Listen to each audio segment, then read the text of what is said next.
O tópico dessa aula é a teoria do produtor. Nós vamos abordar os seguintes temas: produção, tecnologia, função de produção, o custo de curto e longo prazo, a lei do rendimento marginal decrescente, taxa marginal de substituição e maximização de lucro. Os livros que eu estou usando para montar essa aula são os livros do Menkyo, de Introdução à Economia, e do Varia.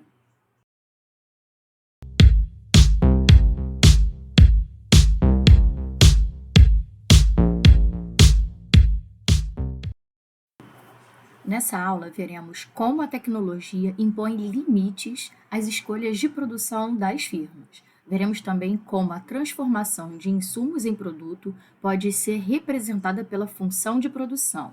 Veremos como os limites impostos pela tecnologia e pelos custos de produção resultam nas escolhas ótimas das firmas e veremos também que o somatório dessas escolhas ótimas geram a oferta de mercado.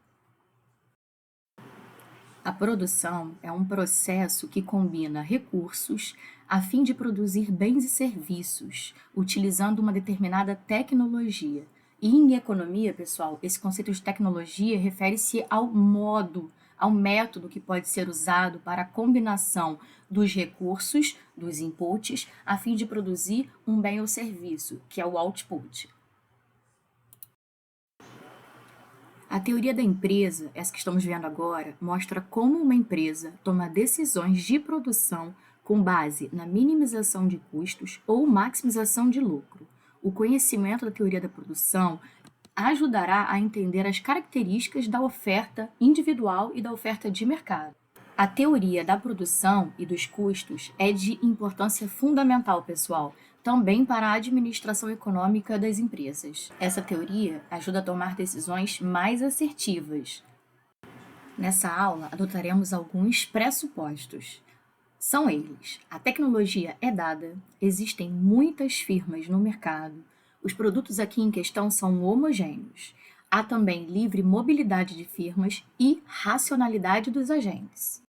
Bom, meus caros alunos, a natureza impõe restrições tecnológicas às empresas. Apenas certas combinações de insumos são formas viáveis de produzir uma determinada quantidade de produto. A empresa deve limitar-se a planos de produção tecnologicamente viáveis. A maneira mais fácil de descrever planos de produção viáveis é listá-los. Ou seja, podemos listar todas as combinações de entradas e saídas tecnologicamente viáveis. O conjunto de todas as combinações de entradas e saídas que compreendem uma maneira tecnologicamente viável de produzir é chamado, então, de conjunto de produção. A teoria em questão auxilia a empresa em um dos seus objetivos. Então, eu pergunto a vocês: qual é o objetivo da firma? Neste caso aqui, o objetivo é maximização de lucro. Vamos falar aqui então sobre lucro econômico. Uma empresa usa inputs, são entradas, e essas entradas vão de 1 a M para fazer os produtos. Esses produtos vão de 1 a N. Os níveis de output, ou seja, as saídas, são Y1 até YN. Os níveis de entrada são representados por X1, X2 até XM. Os preços dos produtos são representados por P, P1 até Pn, e os preços das entradas, ou seja, dos insumos, são representados por ômega1 até ômega-m. As empresas, ao realizarem as suas escolhas, enfrentam duas restrições. A primeira restrição é a tecnologia. A tecnologia aqui como conhecimento. As transformações dos insumos em produtos são limitadas pela natureza, ou seja, pela tecnologia, pelo que se conhece. A segunda restrição que a empresa de concorrência perfeita enfrenta é a própria concorrência perfeita. O que isso quer dizer? O preço é dado. A firma ou a empresa ela não escolhe o preço, ela escolhe a quantidade que vai ofertar ao mercado.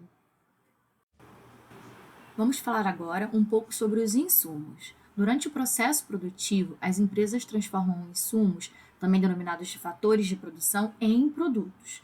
Os fatores de produção são tudo aquilo que a empresa utiliza no processo produtivo. E aí nós podemos dividir em dois grupos: o grupo de trabalho, que é a mão de obra, e o grupo das matérias-primas. Pois bem, caros alunos, suponha que a empresa utilize dois insumos e esteja em uma circunstância de curto prazo, na qual um dos fatores de produção, um dos inputs, é considerado fixo. Aqui nesse caso, x2. E x2 está representado com um tiozinho em cima, para dizer que ele vai ficar fixo na nossa equação. Então, podemos escrever a função de produção de curto prazo da seguinte maneira: y é uma função de dois fatores, x1 e x2, sendo x2 fixo. Lembre-se, no curto prazo, um dos fatores será fixo. O custo fixo da empresa é dado por CF, que é igual a ômega 2 que multiplica x2. Ômega 2 sendo o preço do insumo 2, que neste caso é fixo, porque estou falando de curto prazo. A função de lucro da empresa é dado por π, que é igual à receita total menos o custo total. Caros alunos e caras alunas, vamos então entrar no conceito de isolucro.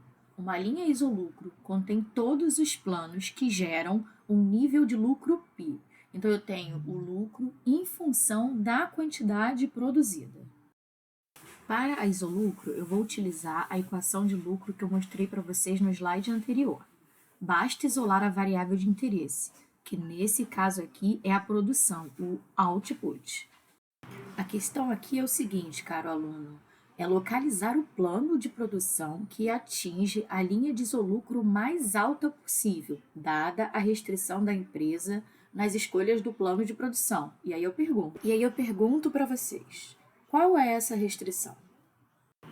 A restrição que a empresa encontra é a própria função de produção. Essa função de produção, ela mostra a relação entre a quantidade de insumos necessária para produzir determinada quantidade de um bem.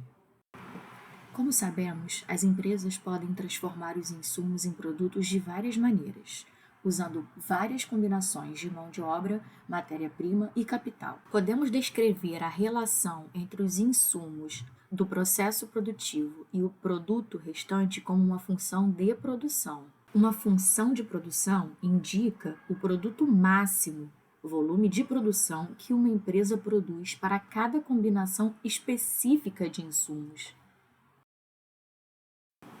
Agora podemos observar a função de produção de curto prazo graficamente. No eixo horizontal temos a quantidade de insumo x1 e no eixo vertical a quantidade produzida. A área pintada do gráfico é o conjunto de produção, as possíveis combinações de y e x1. E quando o produto marginal declina, a função de produção torna-se cada vez mais horizontal. O ideal é que a empresa trabalhe na fronteira, assim ela vai estar produzindo o máximo com aquele dado insumo. Vamos falar agora sobre o formato da função de produção.